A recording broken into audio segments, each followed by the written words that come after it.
Hey, Hi. how you doing? Good. Shoot, I should have brought that book over for you. Oh, it's good. Hi, Jamie. Yeah. What'd you say, Shelby? Don't chew on that. It's probably dirty. You still do that. Did you say something else, Shelby? I missed it. Oh, I just said I'm a little early. That's okay. Hey, Jamie. Hi, how are you? Good.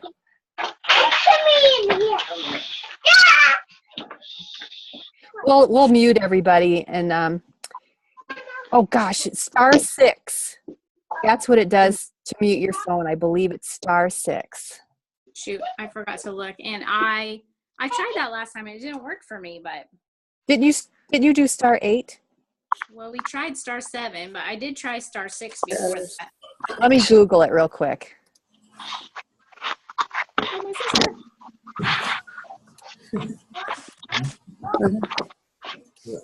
I got it. How do I mute it though? You? Hmm?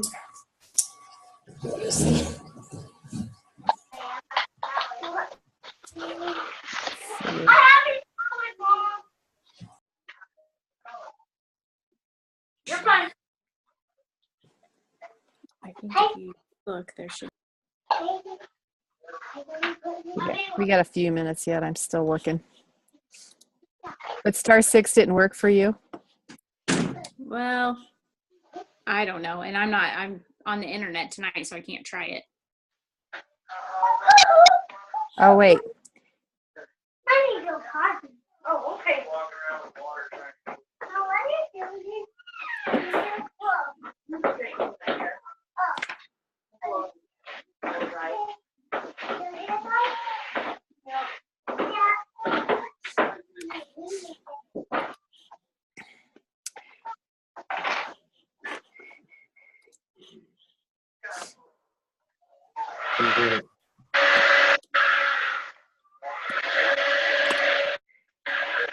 I know I heard someone do that. Yeah, it says *6 for telephone.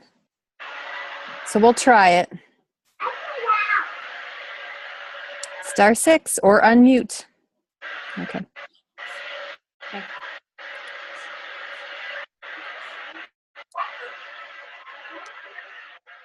Hey, Jenny.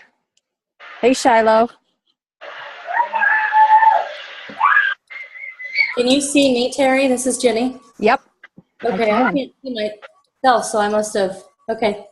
If you go up to the top, you can either put it on speaker view or it lets you see everybody. Okay. Hi, Janice. Nice to see. Well, I can't see you, but nice to see your name on there. I see everybody. Can you? Good. I can. Oh, you can hear me. Sorry. It's all good. I'll mute everybody when we get going and right at 6 and then or 7 and we'll 8 wherever you're at. It's 7 here. And then you can unmute yourselves to speak. That way you don't have to worry about background noise and stuff. Everybody got their book? Yay!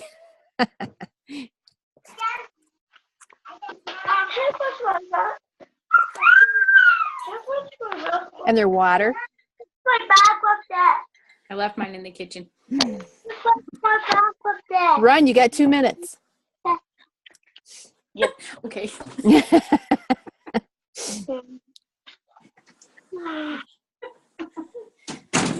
Hey, Carissa. Hi. How you doing? Good. How are you? I'm great. Good. Hi. Hi. Hi. I'm Connor. Hi, how are you? I'm good.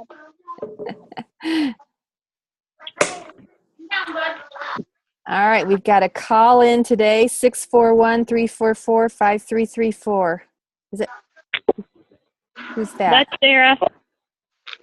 Oh, how you doing, Sarah? I'm going to put your name on so we can tell who you are. That's okay. It's always more fun to have a name than a number. We Absolutely. we think it's *6 to mute or unmute yourself. Hi, Connor. So hopefully that works for you. Hey, Connor. Hi, Connor. Done. Like her. All right, we're right at 7. I'm just going to mute everybody and welcome you all here, and hopefully we'll have a few more join in for us.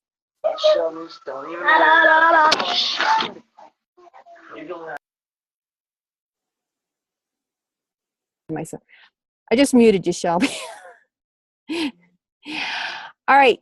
Welcome everybody to our first 2 chapters, and we're going to jump right in because I know that Jamie is really excited to share her insights in the first couple chapters. I want you guys all to think about a chapter that you might like hosting. You don't have to do the whole half hour because we're going to do more than 1 chapter each session, but maybe you could choose a chapter and highlight that. So I want you to think about that. You can go in the book and choose one that you think speaks to you, and that will give you an opportunity you don't have to do the whole half hour, but you can kind of have some skin in the game for the for the discussion. So think about that. I'd love to have you do that. I'll put a little document in with the chapters, and if you guys would be willing to sign up for a couple of them, that would be fantastic. We've got more people it's going to be different people each week. Sometimes some people you're not going to be able to make every week, I'm sure, but take a look and see what you can do, and we'd love to have you. So, all right, I'm going to unmute Jamie. Oh, I don't think you're muted. No, I'm not muted for some reason. Okay. Sarah, I'm leaving you unmuted, so unless you have background noise, you can mute yourself. I'm not sure. Thank you. Yeah, because you don't have any noise, so. All right, but remember you've got to unmute yourself to speak, so everybody else is muted. So, okay, let's turn the time over to Jamie for chapters 1 and 2. Okay, well, I'm new to this, so hopefully it works out okay. I have some notes of some things that as I was reading chapters 1 and 2 kind of spoke to me, and so that's kind of what I'm going to share. I think we might have lost Janice, and that might be her back on, but so. Is that you, Janice? Yep. Okay, I'm going to rename you so I can tell who it is. So what I really love about chapter 1, and I think we talked about that last time, was the book kind of goes into really how our bodies work and kind of just why maybe we do have some of the struggles that we may have. And so the chapter 1 is, it's not your fault that you're struggling with your weight. I know not everybody that's on the call maybe struggles with their weight, but I think it's good to just understand how our bodies are programmed. So it kind of talks about in the first part just about how if you think about the way it was many, many years ago, and how we had to feed ourselves, and we had to, I think it talked about if they ran into a raspberry bush, they had to eat every single raspberry on there because they didn't know when they were going to get their next meal.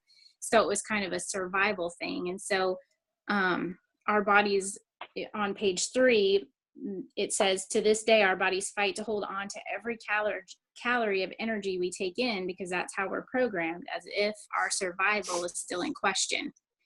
So that makes me feel better when I stuff my face with a whole bunch of stuff.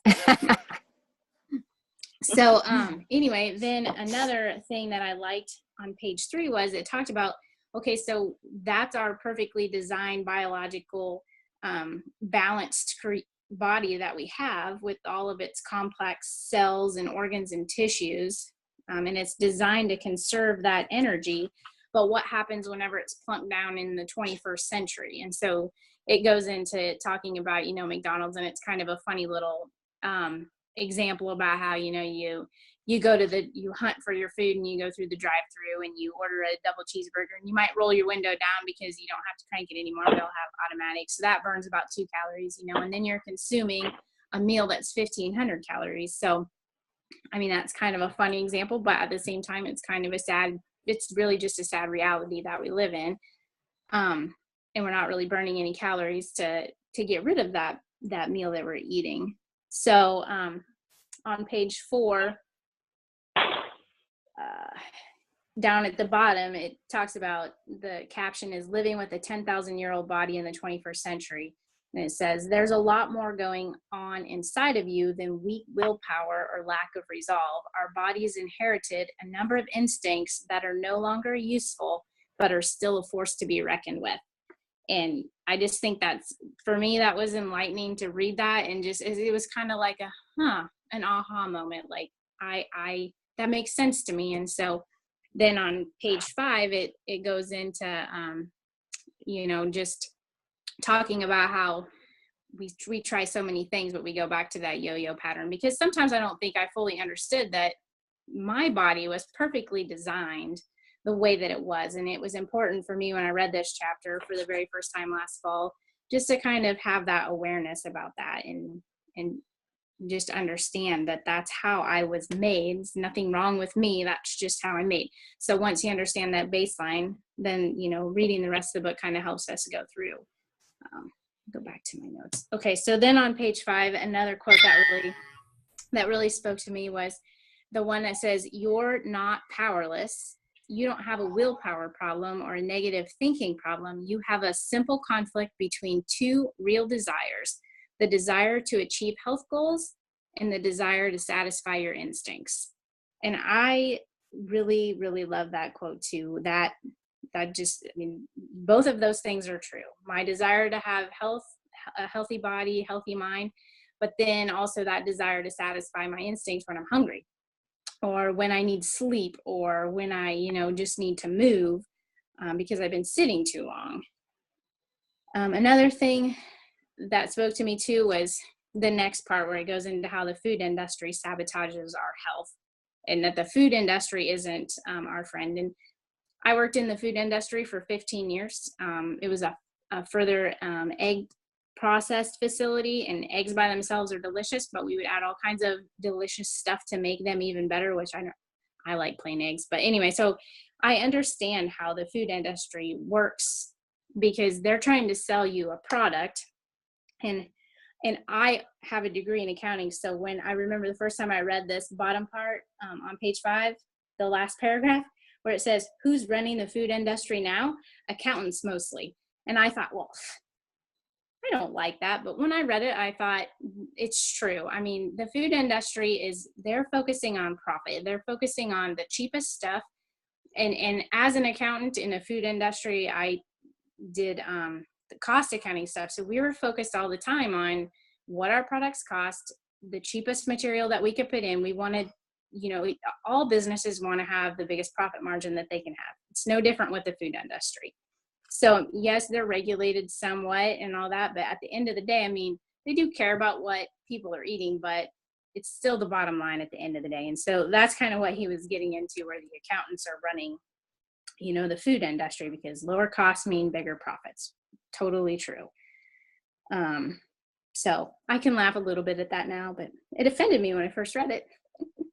And then on page 6 of chapter 1, I like how it went into the high fructose corn syrup discussion. And I know that that's a hot topic right now in the news. We hear it all the time now.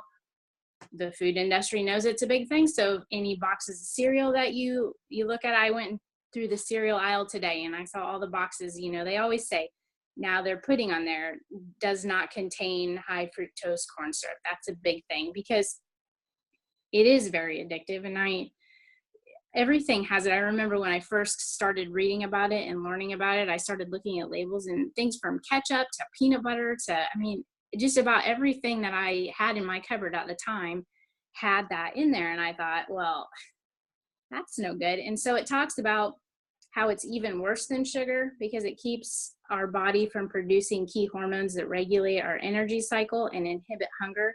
So your body can't even sense when it's full.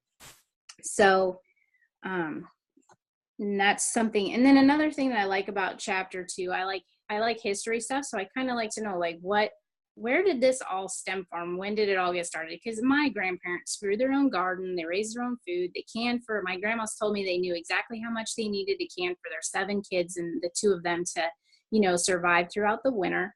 So this chapter 1 talks about how that the art of food science, in the little box on the bottom of page 6, the art of food science began in the 1970s. And it says Americans were spending $6 billion a year on fast food. But then fast forward to today, and we're spending $130 billion. That's huge. And then it goes into and I grew up I was born in this late 70s, and then I grew up in the 80s. So then on page 7, it talks about, just how did we come to the place we are today, where we have all this fast food stuff, we have all these pre-cooked meals, everything. Well, it says first, the overworked, on page 7, time-starved workforce of the early 1980s spurred the food industry to begin producing convenient prepared products and easy access, affordable restaurants. And it talks, which I was going to look this up because I really don't understand, but it talks about the Reagan administration's hasty deregulation of the ag industry, which made cheap food abundant and more energy dense. I mean, we all know now that it's sometimes, and I hear this from lots of people, they say it's cheaper to eat that than it is to eat healthy.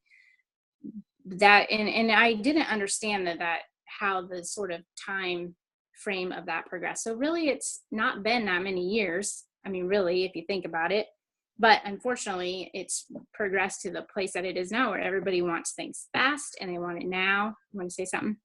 Yeah, I didn't want to interrupt you mid sentence, but I was just thinking, more moms are out in the workforce, and that's really the big the big piece of it, I think. And so there's always pros and cons to everything that happens. But Right. You talked about, one thing I noticed, we had gone one Sunday, we had stopped at a McDonald's for a playland. We had my little grandkids and they needed a break. So we stopped at a McDonald's to let them climb over the playland. It was in the winter. And I noticed it was in kind of an inner city kind of area. And I noticed how many families came there after church. They had their church clothes on. This was their Sunday dinner. Mm-hmm. They came there and had Sunday dinner together at McDonald's. And I thought, oh my goodness, because you can eat pretty cheap. Everybody can eat. And, it was just interesting. And, they've done a lot of studies on inner cities, how far away regular grocery stores are from people. If they don't have transportation and they have to go to the grocery store on the bus or whatever, how they'll stay within a 1 mile radius. So if there's not a place for them to get fresh food, they will they won't. And, so usually there's a McDonald's in those neighborhoods and, fast food. So those things are kind of interesting. Yeah. Sheila said fewer people cook these days. A lot of people just don't know how. That's true. They just aren't taught. They aren't taught. I mean, I learned as a kid with my mom and, but if your mom didn't do that with you, that wasn't your experience, unless you were motivated to do it, you don't kind of get into that. So that's true. And I know when you spoke about the working mom thing. I mean, a year ago I was working full time all the time, and I didn't have time to cook all the time. So it's been nice. Now I work with my husband in our own business, so I have a little more time to do some of that stuff. And I mean, I get it. It's tough, and it's tough to make good, healthy meals, and it's easier just to stop by and order pizza on your way home or something like that. So, and the food industry makes it easy for us to do that. Another part of chapter 1 that I really like is that how it talks about just the medical industry. And I know Dr. Anderson, I can't remember what he did. He was in the medical field, but he was a surgeon. Terry might know, but anyway, so he was a critical care physician. So he had surgery and he worked with people, that were in critical condition. That's kind of where he started being motivated to find something different, because he thought, here we are at the end. I can only do so much for you. I can't, in a lot of ways, I can't save you. And, and that was really disheartening for him. And he thought, there's so many things we could have done before you got here, if I could figure out a way to help you with that. So I've heard him speak several times on that topic, and that was really where he was coming from. It was very disheartening for him to always, he said, I went, I'd have to go in at the end and tell someone, this may save you and it may give you a little more time, but generally it wasn't going to give them the life they wanted again. So anyway. Yeah. So he talks about how the medical industry is really focused on sick care, not health care. And I had never really thought about, like with life insurance, people say, life insurance shouldn't be called life insurance. It should be called death insurance, but nobody wants to call it that. So it's kind of the same thing with the medical industry. When I thought about that, I thought, that is so true. We don't go to the doctor until we're sick, but obviously our bodies were telling us, giving us signs way before that. And we could have been focused on getting them healthier. And so I liked how he talked about that. And obviously healthcare is super expensive right now, and everybody's aware of that because it's on the news all the time and everything. So that it's going to have a big effect on, just our health insurance that we have and the premiums that we pay in just the future if we don't start getting this figured out in our country, that we need to focus on real health care and not wait until it's too late, not wait until those symptoms are showing and, different things like that. So I liked how it talked about that in this chapter. Another thing that I really found interesting was on page 8, the quote from Thomas Edison, and hopefully everybody else read that too, but it says, "The doctor of the future will give no medicine, but will interest his patients in the care of the human frame, in diet, and in the cause and prevention of disease." And now, that was Thomas Edison. That was years ago. So I just found that interesting. And then let's see here. Then on pages 10 and 11, okay, this is the part. So I'm reading this chapter, and I remember reading it for the first time. It seems kind of doom and gloom. I will admit that. I was reading it thinking, oh my, this is stuff that I already knew. Like, I already thought about some of this stuff, and so now here comes this page, and it talks about, the fad diet, folks. Everybody's either low fat, low carb, cutting out all sugars, cutting out all breads. There's so many different diets to do. South Beach diet. Everybody talks about that. I've been reading about different diets my whole life. So here's that part. And then you have it talks about the exercise enthusiasts and how, people exercise and think they're going to lose weight, and that's the way to do it, or, to get healthy. But really it's a combination of both. And I think everybody knows that. That's common sense, but there's some people that are in one camp and some people that are in the other camp.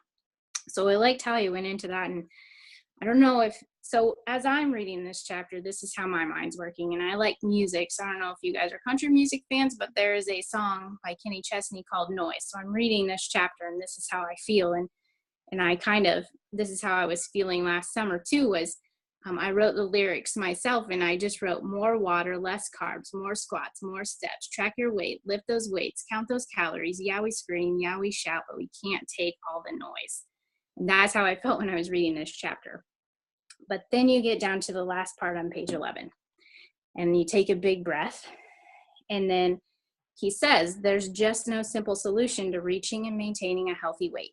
That's not to say it's difficult to do, but there's a lot more to it than just diet and exercise. And then he writes, instead, there's a different path that will teach you how to create permanent health, the path to optimal health, and it's paved with the habits of health. And so that then leads into chapter 2. But before I go into chapter 2, I just wanted to see if there was anything from chapter 1 that spoke to any of you, or that you found maybe something new. I guess it's 8:20. I don't know how much. We talked a lot. Does anybody have anything they want to add from chapter 1? Everybody's muted though. Nope. Okay. I'll just carry on then if that's okay. Okay, so then the breath of fresh air, then we get to chapter 2. And we kind of get to learn what the habits of health are. On page 12, though, I like the part where it says, if you're not sick, you're healthy, right? It's asking that question. So I thought about that question. Well, I'm not sick, but I'm not healthy. I mean, I'm not sick. I didn't need to go to the doctor, but, you know, so it talks about how non-sickness is like purgatory, simply surviving as opposed to a healthy state of thriving. And that spoke to me as well, you know, when I thought about that. Okay, I'm not sick, but I'm not healthy. I'm not doing things that are helping me. I know that. I knew that. I wasn't drinking enough water, wasn't moving, I wasn't eating right. But I hadn't thought about, even though I wasn't sick, that I wasn't healthy. And then on page 13, I really like the questions. Start by asking yourself a few questions. Is my health improving every day? Are my daily habits creating greater health and vibrancy, or are they draining my battery and putting me on an accelerating path toward disease? Am I already in a non-sick or sick state? So, I mean, everybody has to ask those questions to themselves, but I thought those were good questions. I remember when I read them for the first time, and I still, when I read this chapter again, getting ready for this book study, those are good questions that I still ask myself. And I can say some things I'm improving, some things I still have to work on. And then on page 14, here are the habits of health. And so they kind of go into detail, but, and then the chapters as we go through, we'll go through these, but the habits of healthy eating, habits of moving your body, strategic behavioral habits, the habit of support through phytonutrients, the habit of reducing dangerous inflammation, the habits of good sleep, habit of creating a positive environment, and the habits of support. And then each chapter as we go through the book is going to talk about each of those in more depth. And that's what I really love about this book, is it just really encompasses everything for a healthy body and a healthy mind, because it's not just about what we eat or how we move. It's about the thoughts that we have, and it's about how we, you know, spend our quiet time, and the things that we meditate on, the things that we, you know, find value in, that we spend our time doing. And then if you, on page 16, another quote that I really liked from the book that really made me think was, it's kind of down towards the bottom of the page, but it says, our health is our most precious asset, yet the daily choices most of us make directly conflict with our ability to preserve it. Why? Because the negative results aren't obvious right away. And that's so true. And I know, like, more in the reading, it talks about the man who's eating the greasy cheeseburger for lunch every day, you know, and every day he's doing the same thing. Well, he doesn't notice it, but then years later he has a fatal heart attack. So, and I thought about that, and I thought, that's true. You know, we don't think about that. The little things that we do every day, they don't seem like much. It's kind of like saving money. A penny every day doesn't seem like much, but it adds up to, you know, a huge amount of money after, you know, 50 years. So, and then the last thing that I noted was on page 18 was just the path to optimal health and beyond, just the different phases. And that's another thing that I like about this book, is that it doesn't just throw everything at you at once. It kind of, I mean, it covers everything in different phases. So, you know, if you're already at your healthy weight, then you're ready to move on to more, you know, habits of health. But if you're not, then you have, you know, your healthy weight. And then the phase 2 is incorporating the habits of health, the movement, and phase 3 is optimizing your health. And all the chapters that we go through are going to go through those different phases. And then let's see. Okay, and then the very last thing that I liked about this chapter was the very last sentence, that it's essential to first understand where you are right now, where you need to be, and just what's standing in your way. And the next chapters that we're going to assign for the next week, those are the ones that are going to help us understand where we're at right now. And I just think that was something that I hadn't thought about. I knew where I wanted to be, and I know where I want to be, but sometimes we forget to stop and think, where are we right now? And how do we get there? So that's all I have. If anybody has anything else to add for those chapters.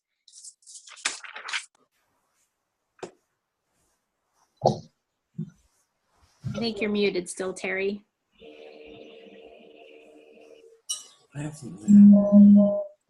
I think Carissa and Sheila had a comment that I thought they might want to share out loud because not everybody can hear it that's on the phone.